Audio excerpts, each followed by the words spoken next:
Hey there, I'm coming. Julie Lewis, my friend, expert in resilience. She is the fabulous Julie Lewis. She's joining me for our interview this morning, and we're going to talk about Dubai and we're going to talk about Egypt. Are you ready? Let's do this.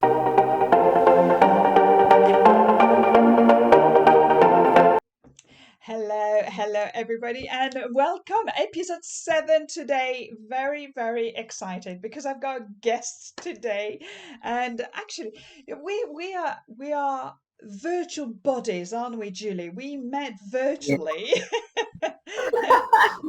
and then we got to know each other in person as well. So it was a very bizarre way how we actually met because we were due to be in Spain together, you and I, Right. for Yeah. a speaker association, right? Yeah, I think it was April 2020, and we all know what was going on in the world then. We were supposed to fly into Barcelona and meet each other on the stage along with other speakers.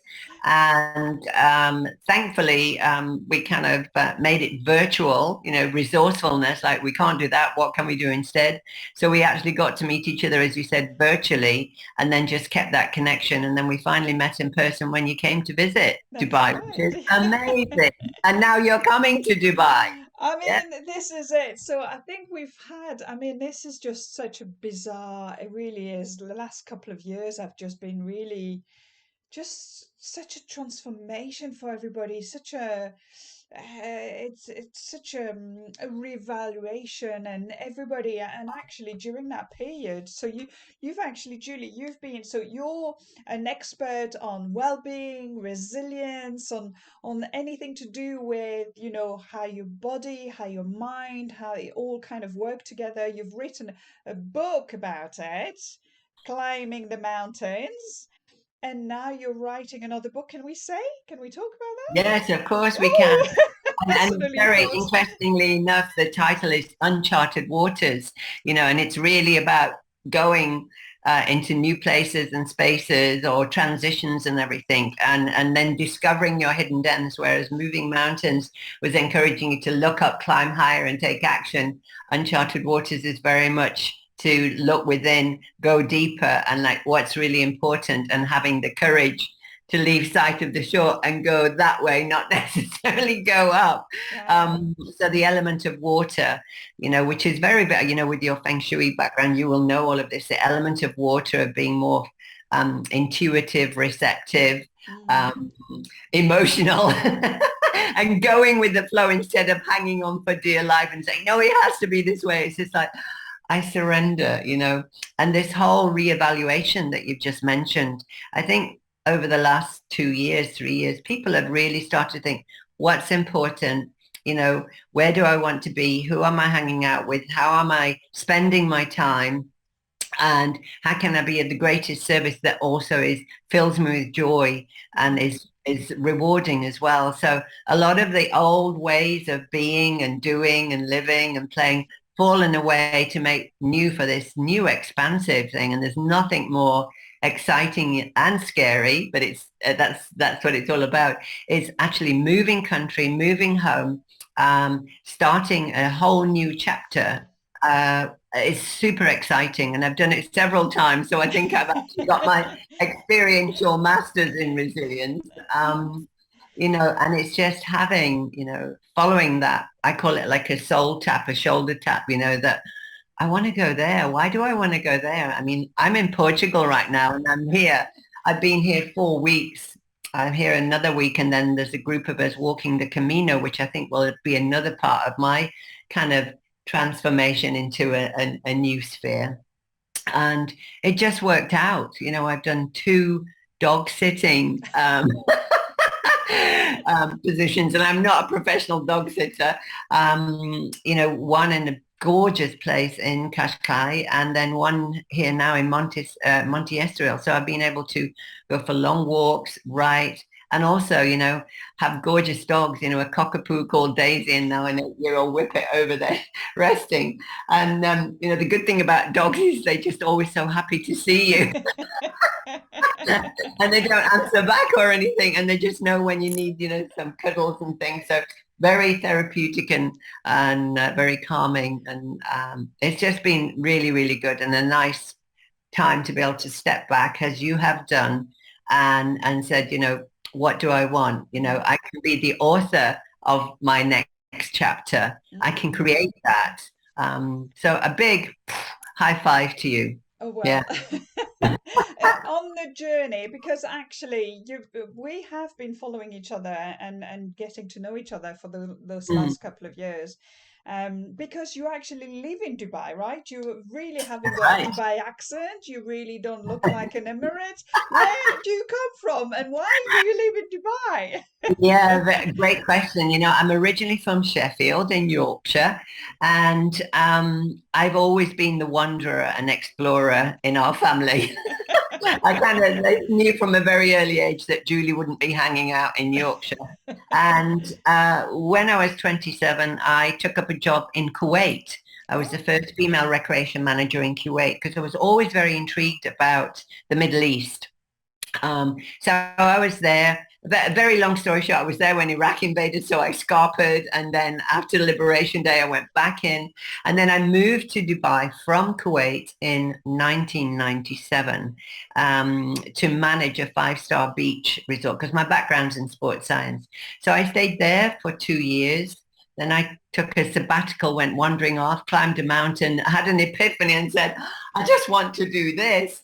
And started the first and only female-led expedition company in Dubai in 2003, i.e. wow. Mountain High. And really since that time, over the last almost 20 years now, I've been leading expeditions, retreats, doing workshops, speaking really all about resilience, adventure, well-being. And Dubai was just the perfect place to do that. It's right in the middle, so it's very easy to get to so many different places in terms of the travel side of things. It's very supportive in terms of setting up your own business, as a female, as a foreigner, as an expatriate. Um, so very, very, it's probably one of the easiest, if not the easiest place to live and work as an expat. I like it because of the cultural, international flavor, the sports, plenty of beaches. There are mountains there. They're just a very multicultural, cosmopolitan place where you can be in the city, you can be in the mountains, you can be in the desert, you can be by the ocean. um, Various business groups, medical is good. It's stable, I just think it's got everything going for it when you look at a country in terms of where would I want to be based. And it's actually ranked number two out of, 10 of the top Wow. 10 places to migrate to. So Mm. if there's anybody out there listening that is a female or a male for that matter, but some people say, oh, how is it there as a woman? It's absolutely fantastic as a woman. There's so many initiatives, Mm. so many programs that support women in business that I don't think you can really go wrong. And now they're making it even easier in terms of the different types of visas that you can get there. Mm. You're a Mm. digital nomad if you want to invest there, if you want to be a startup there. And there's a lot of people there. Mm. So wherever there's people, there's lots of energy, and wherever there's energy, that means that we can be of great service. Yeah. Yeah, and I think that's one of the thing, isn't it? Is the perception of people when you say, "Oh, you're moving to Dubai," and it's like, oh, it's kind of really scaring for people to think that because of that perception. But I mean, I was totally mind blown by Dubai when I got there Mm, because how safe it is, how yeah, clean it is, how, I'm wandering around anywhere at any time of the day and night I did, and I felt really, really safe. It's not many places I as a think. big city. It is a big city, right, where you can Yeah. actually feel that safe in around the world. It's really incredible, isn't it, that way? Yeah, that is a big factor as well. When people ask about, when people are looking at going to a new country, they want to know, is it accessible? Is it, got all the services? Is it safe? Is it friendly? Is it, are there things for me to do? as well as my work, to actually play. And there's so many different groups and societies, meetup groups, whether it's in health, adventure, well-being, business, tech. It just is, my niece and her partner came over in January. They're musicians in the UK and they were feeling a little bit low, a bit flat. And I said, just come to Dubai. They stayed with me for 5 weeks. They absolutely loved it. And they went back with so much confidence and everything. Now they're getting gigs based on their credibility because they did 3 gigs in Dubai. They're coming over in October for some work and then again next year. And they've just got a contract in the Maldives for 3 months Wow. as resident artists. So I think, for whether you're young, middle age, I mean, I at 60, I still class myself as young. Um, but it's never too early and it's never too late Hmm. to create a life that you love and Mm. be in a place that you want to. And sometimes that means leaving family, friends, everything you've known. It's like that, having courage to leave sight of the shore, no looking back because you're not going that way, you're going straight ahead. And then just being open and, asking for help. I think that's the biggest thing. When I came to the Middle East, I was working for a company. So you have this instant network of people. Hmm. When you come as a solopreneur, then you need to go out and find that group of people, Mm. Mm. different business groups, associations, and there are a ton of them. So it's actually, you could go to a networking breakfast, lunch and dinner every day. You could be away every weekend on a little adventure. So I think it's just getting really zoned in and focused as this is what I want to create. This is my basic, this is Hmm. my foundation, and then just add on, add on. Mm. And it really will. I know it's going to open up a Mm. whole new world. And Mm. I can't wait for you to be there. And yeah, I mean, it's so exciting, and I think you've been such an inspiration for me over the last few years because of that. The last couple of years, in terms of, we had a mastermind group, and we did that power of three groups, and actually quite a few things happened to me, blown my mind up, and actually were aha moment for me, because one of your mastermind, you'd invited Deborah, and Deborah was a catalyst for me to decide to bring the feng shui into my business, which I'd been hiding away for such a long time. And that was a real aha moment. And sometimes, again, I think sometimes, deep inside things that you should do but you don't, and then people poke you on the head, and then we Yes. poke you again and then you get poked again, and eventually you say, right, okay, go on, I'm going to do it now. Yeah, it's like the whisper in the ear gets louder and louder and louder and louder. And then you think, okay, I'm going to do something about it. Yeah. And when things flow, when things go, they are straightforward, then it's a sign that you're on the right path. Mm. For me, that is, when I face obstacles, I don't always give in, but maybe after 4 or 5, you think, well, maybe this is this is God's protection. I'm not meant to take that path or open that door. It's here. And then it goes whoosh, just like being here for 6 weeks, Mm. to have 2 dog sits within 15 minutes of each other of a place where I need to be because I've got a group coming to do the Camino. So I'll meet the group on the 8th of September. It's just absolutely perfect.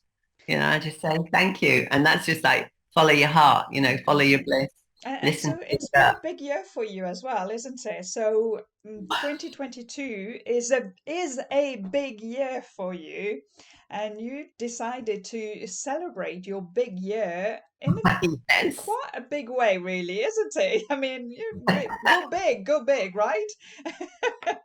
No, I think when you have a birthday with a zero at the end of it, whether that's 20, 30, 40, 50 or whatever, then for me, it's a zero limit birthday. And that means that you can actually decide that you want to do something very, very special for that. And obviously for my 40th birthday, I decided to go and climb a mountain. That was a catalyst and epiphany moment for me to start my own expedition company. Um, 20 years later, after 2 or 3 years of really, being a primary caregiver for my husband through stage 4 cancer to complete recovery, getting over that. And then COVID comes along. It's like, oh, wow, I thought 2020 was going to be the roaring 20s and I was going to, so really for my 60th birthday, which was earlier this year in April, I gave myself permission to fly to, unclip the wings that had been there for a reason, and we all know why. To then say, what brings me joy, and what brings me joy is traveling, exploring, expanding, and sharing magical places with magical people. So really, again, after 3 years of not traveling, we went dog sledding in the Arctic.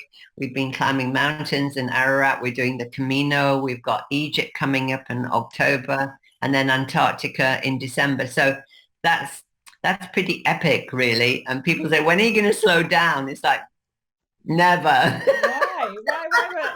Why? Yeah, let me just take a step back then. Did you just say Egypt, Julie? I did. And I know that's been one of your dreams. And so I'm super excited at the fact that, we are going to go to the land of pharaohs, to the land of the Nile, to really experience the past, the present, and the future, and all the different landscapes. And it's very much going to be like a what I hear. No, I mean all the senses become, Yes, will come alive. And I'm very excited about that. As you know, it's the 20th to the 30th of October. right. We'll have spaces available. So if there's 3, 4, or even 5, or even 6, I mean, we can accommodate that.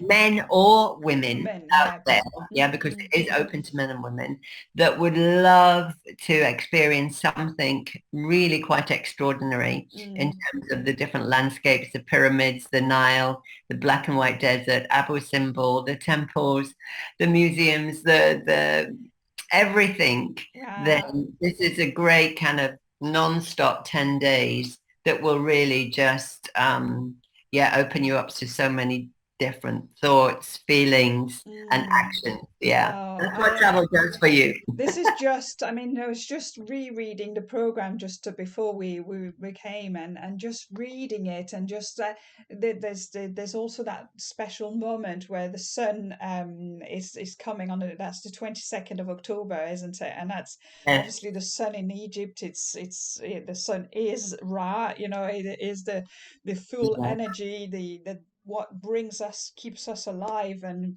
then the Nile, and there's a cruise, and then you've got a special lady as well taking us around on that tour, haven't you?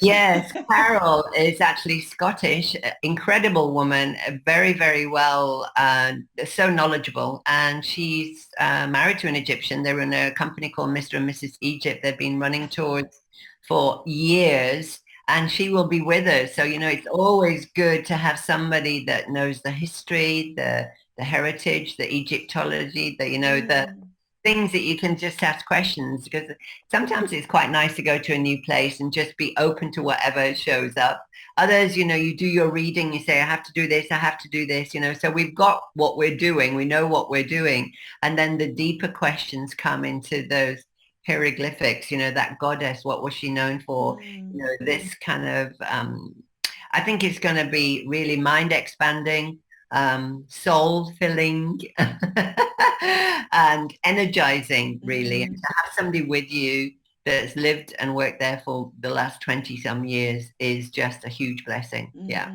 Yes, this is going to be absolutely mind-blowing. And yeah, like you just said right at the beginning, this is a dream of mine. I've been Egyptian, I've been reading Egyptian books when I was a teenager, and it was like, in my mind, it was always dreaming about it. And I'm guessing 40 years later now, this is happening.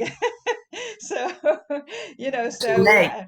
we have got spaces. So if anybody feels like, you something Egypt is attracting you as well, we've got space on the trip, and we would love, love, love to have you. I will put the link below that video, so you can have a look at it. You can download the itinerary, and then if you need any details, Jules, I'm sure you'll be able to speak to anybody who wants to speak to For anybody, sure. or Yeah. anything Yeah, like for that as sure. well. Come and So join us. You'll love it. we're great company. It's a great country. Yeah. Yeah, this is just going to be super, super amazing. Well, Jules, thank you so, so much for being here today and speaking and sharing a bit about your love and your passion for your travels and your life in Dubai.